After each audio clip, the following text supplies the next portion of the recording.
Stay tuned. Next up on Forward Focus, we're going to learn about our Title I program here in Anne Arundel County Public Schools.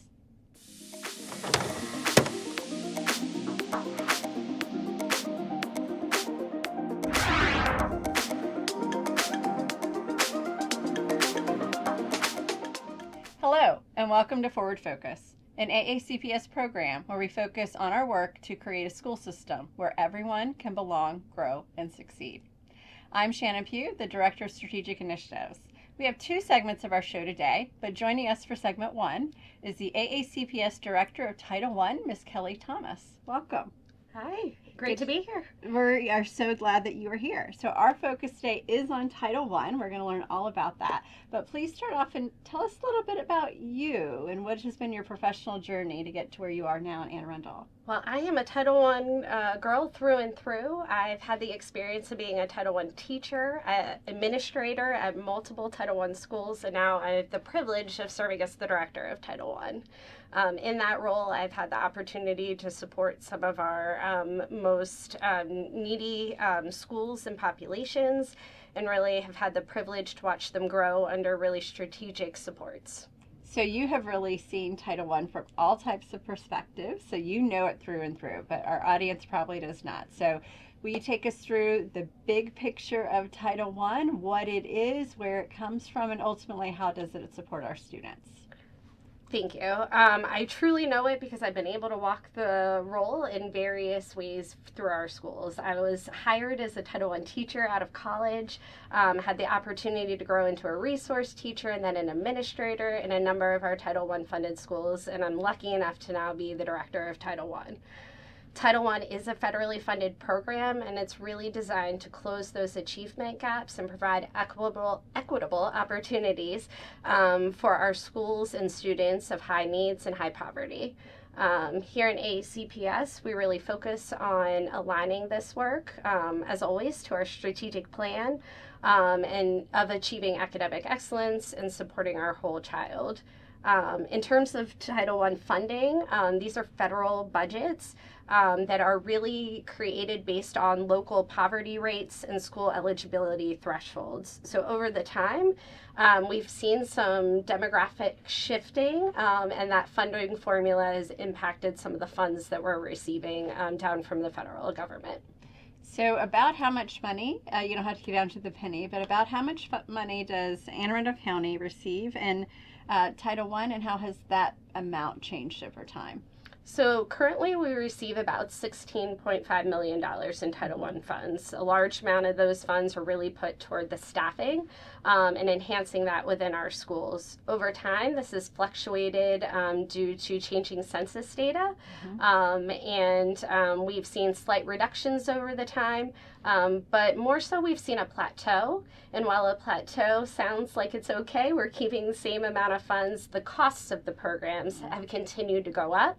And thus it's made us really have to be very strategic in our use of those funds to ensure that we're really meeting our purpose. So those funds come from the federal government to the state here at central office, and we distribute it directly to our schools. Talk us through about how we determine which school gets what, how many schools receive funding. Absolutely. So Title I funding for schools is based on a PPA allocation that's created through looking at the free and reduced farms rates in our schools.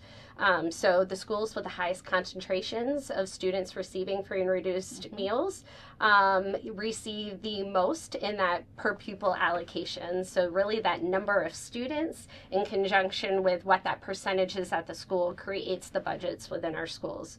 Right now, we have about 27 schools receiving Title I funds.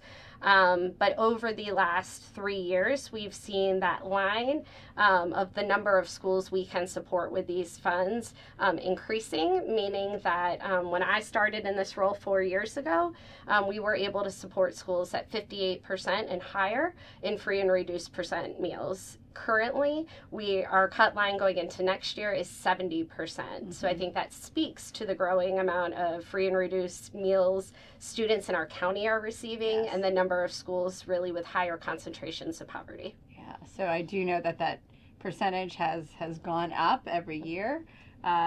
since I've been here. So I know also since you've been here. So we're going to have a privilege of talking to two principals soon, and they're going to tell me all the great things that are happening in their schools. But from your lens, when we think about how schools choose to spend their funding, and it really is schools or rules, but they're making these decisions.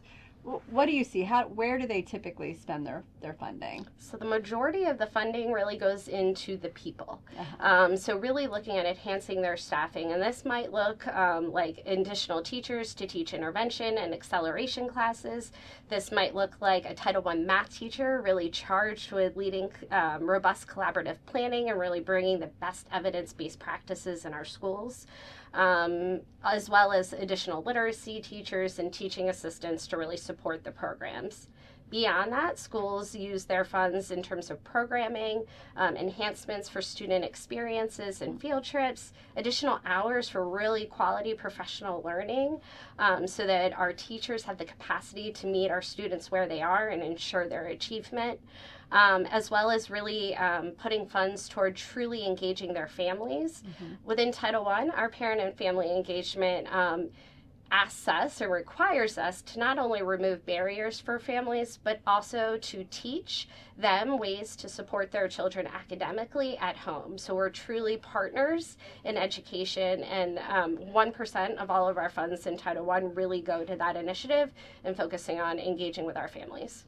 So we could have families watching right now who their their child's teacher might be funded entirely through Title I funds. So that funding is extremely important. It's extremely important. It reduces class sizes, and it really allows for resource and experts in their field to be working with some of our students who need it the most to ensure that equity is there, but also that we're reducing disparities in our student data, ensuring that all students, not just some, are growing and exceeding in our schools.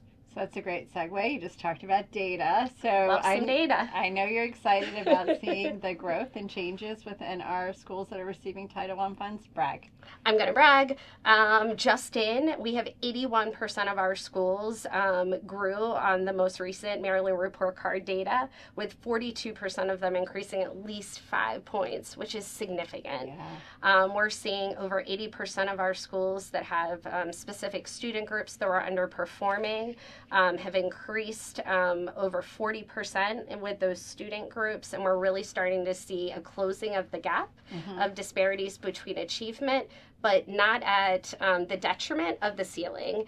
And I mean that to say that our standards are high and they're staying high, and we're finding ways to really meet our students where they are and grow them to meet that rigorous standard. That sounds great. You also have a central office staff to support all of this work because there's lots of rules. We have to make sure everybody follows all the rules. But tell us about how your very small, but mighty staff supports our schools. So not only are we very strategic and focused on the compliance components, but we also see ourselves as truly partners to school around their school improvement plans and really those data-driven instructional cycles to really support our schools in their growth. So that looks various different ways. Sometimes that customized support around the development of their school improvement plans, disaggregating data, really knowing what that means and what some action steps can be to support students. We support with high-level quality professional learning. Our office holds monthly Title I math meetings, and this has been just an amazing opportunity for us to collaborate not only with the elementary and secondary math offices, but also bringing in the supports of the Division of Special Education and Early Childhood to really provide really robust learning for our math teachers to bring back to our schools. Our academic specialists are hand in hand at collaborative plannings and really supporting at the teacher level in chasing that work back into classrooms, as well as providing that support around compliance. We do have a lot of rules and a lot of documentation, as well as supporting with their budget and ensuring that we are being strategic and thoughtful, and we're really aligning all our funds to the needs of the school so that we can get the most movement there. And making sure that our funds are being well used, following all the rules, all those pieces. Yep. Because as mentioned, this is part of the Department of Education's funding. And we know right now there's some energy about how we can, as a country or government, energy on cutting some federal funds where the administration feels like there could be. So, knowing that Title I is federally funded, if somebody were to wonder why should we invest in Title I? Why should we keep that part of these grant funds? What would you tell them? Title I is essential in supporting directly our most vulnerable students. And by that support of these students, we're looking at our future. We're looking at our future workforce in our communities. We're looking at our future in terms of our economics, but as well as the citizens that we're having within our communities. These funds directly support students and touch their learning in a day-to-day basis. And without those funds, we'd be sorely missing some of the supports that truly provide equity to schools that have significant poverty as an obstacle. Yeah, and so going back to just your highlights of that data, I know you're absolutely thrilled with that. I am. And I know that people sometimes they'll talk about, well, that's a Title I funded school, they must be really, really low. And I'm like, nope. Do you know that we have two of our Title I administrators who were just celebrated through eGate, through the advanced learning initiatives happening in their schools, as well as one of our Title I students? Yeah. So we're really looking at pushing the boundaries in different ways to ensure all learners, not just our neediest learners in those schools, but these funds are being used to truly accelerate, and we're seeing that impact right now, which is nothing short of exciting as a past Title I principal, teacher, and student. Yeah. And so the impact is real. And I know we have that in common. Of growing up, we were the kids that this program was meant to support, and so just there's so many opportunities with our kids, and we shouldn't let poverty keep them from reaching their fullest potential. Absolutely, and these funds truly are being used in very strategic ways to ensure the best for all of our students. Awesome. Well, thank you so much, Ms. Thomas, for your time. So that brings us to our break. Stay tuned, and after the break, we're going to meet two of our Title I funded school principals to learn how they specifically use the funds at their schools. Welcome back. We are now joined by two of our AACPS principals who both lead Title I funded schools. So we have Mr. Shay Johnson, who is the proud principal of Monarch Academy in Annapolis. Yes. Sorry, that took me just a second. And Ms. Carrie Allen, who is the proud principal at Bellgrove Elementary in Limburnie. So welcome. Glad to see both of you. I want to start off by giving you both a chance to introduce yourselves to the audience and let them know your professional journey here that led you to your current position here in Anne Arundel County. So we start with you. Shay Johnson, thank you for having me. Proud principal of Monarch Academy in Annapolis. Came from Prince George's County Public Schools. Before that, I worked in Washington, D.C. Public Schools. So excited to be a part of Anne Arundel County, and this is my 5th year. Awesome. So glad you're here. How about you? My name's Carrie Allen. I'm the proud principal at Bellgrove Elementary School, and I'm also a product of Anne Arundel County Public Schools, like many of us are. So I've born and raised here, excited to be able to give back to the school system, and I've been principal for 3 years at Bellgrove. So Ms. Thomas was here earlier, and she gave us a big overview of Title I, but I really want to know how you two really strategically use your funds and how it benefits your school. So let's start with you, Mr. Johnson. How does Monarch use your allocated Title I funds? One, we're thankful for the partnership with Title I. The biggest thing for us has been personnel. We've been able to add 2 math teachers to our team, and math is an area of struggle for us at our school. So just adding those 2 math teachers to our team, we've been able to co-teach with some of the teachers in the classroom. And, in dealing with a new math curriculum, we've had veteran people who are here because of our Title I partnership with Title I that has allowed us to move further into becoming better at math at our school.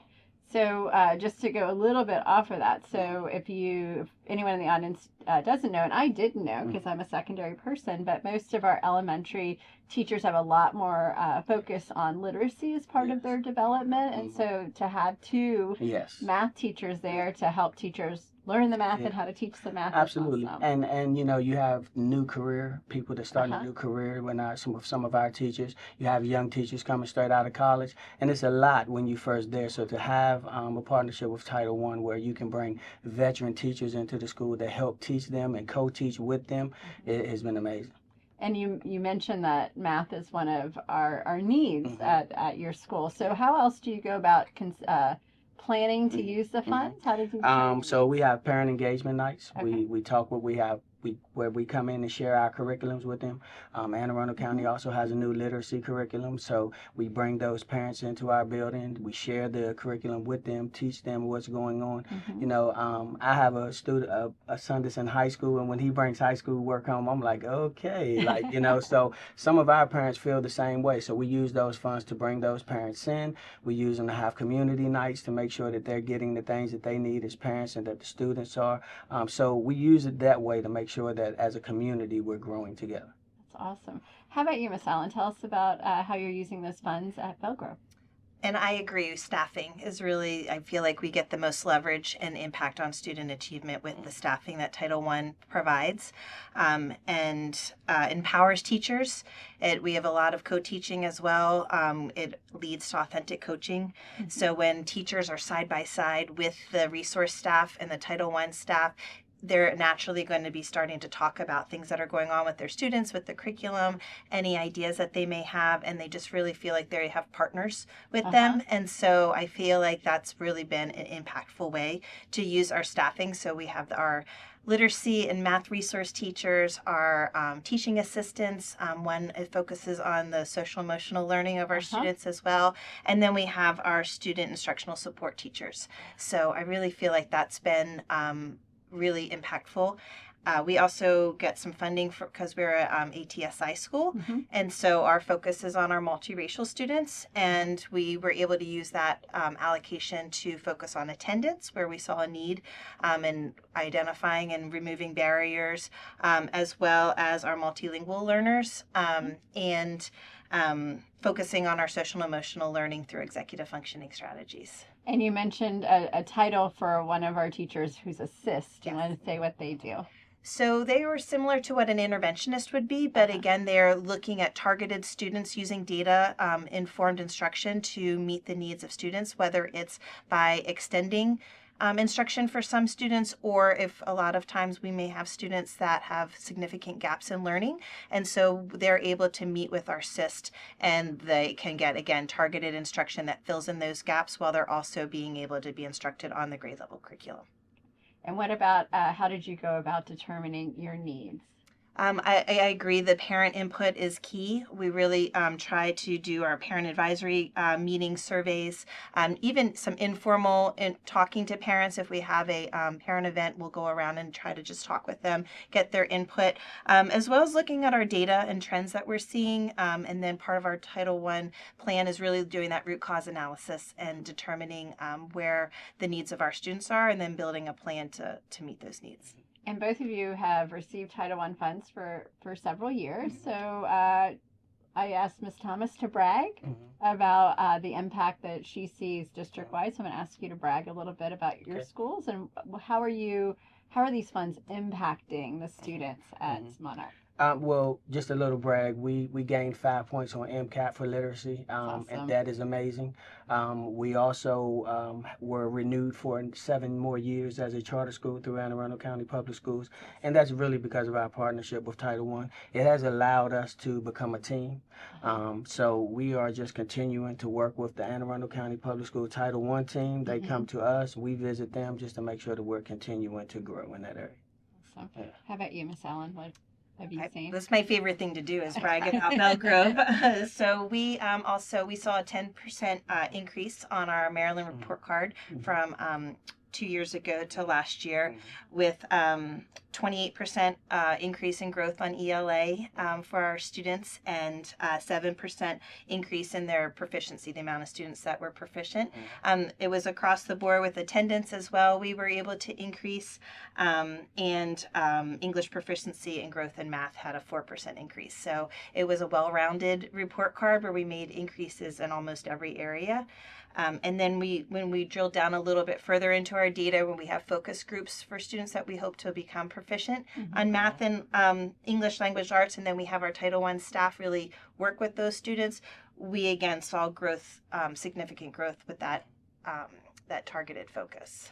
And you said those numbers and percentages so quickly, but for people watching, we get excited when we see 2%. Absolutely. Right? That is considered, oh yeah, 2, but we're talking about 5%, 20-something percent in some ways. So that's just amazing. And I think it really shows the ability and just the talents of our students and our staffs at our two schools.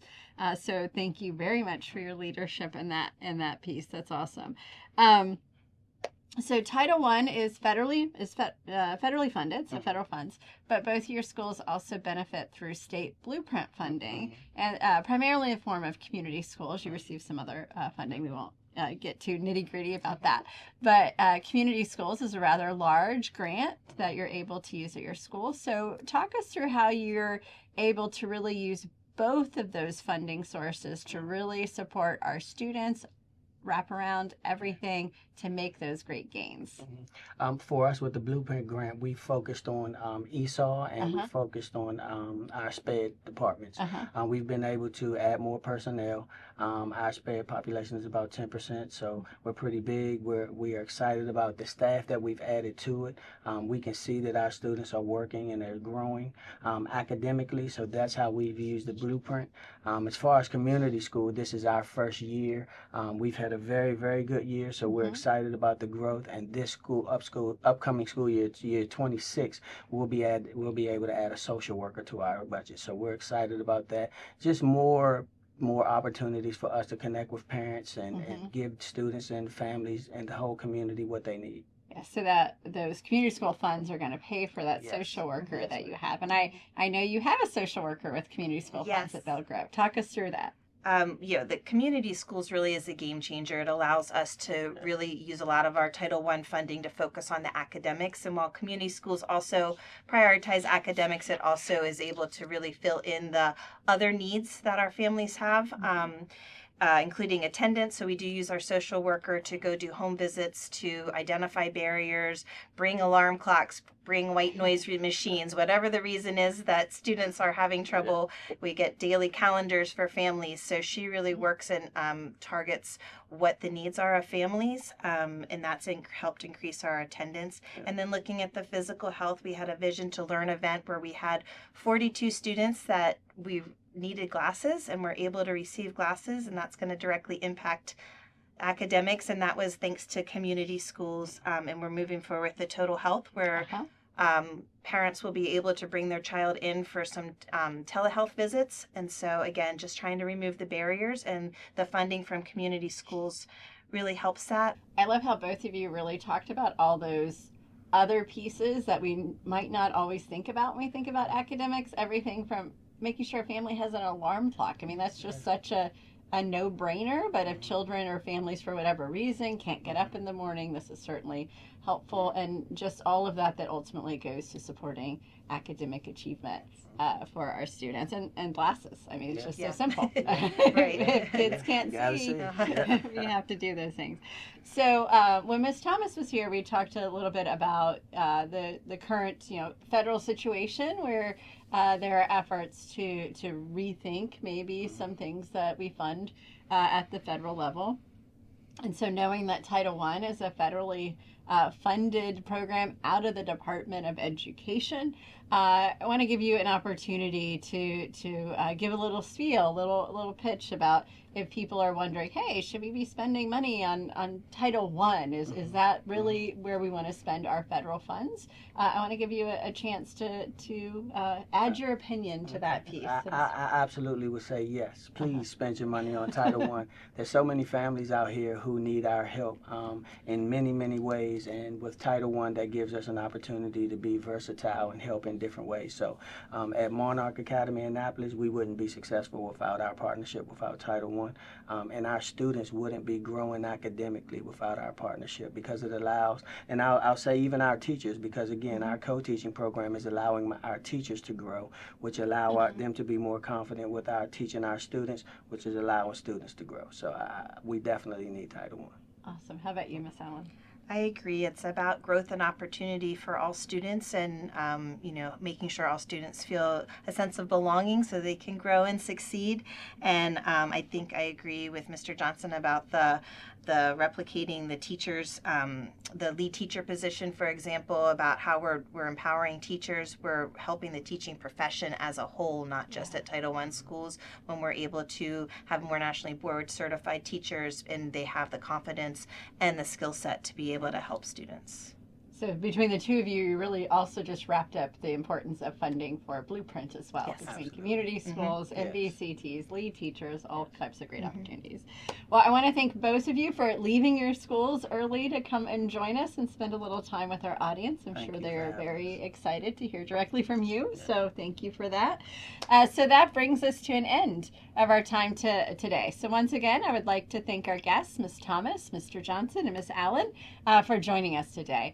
Another great example of the great work happening in AACPS as we work to ensure that all AACPS students can belong, grow, and succeed. Join us next time on Forward Focus.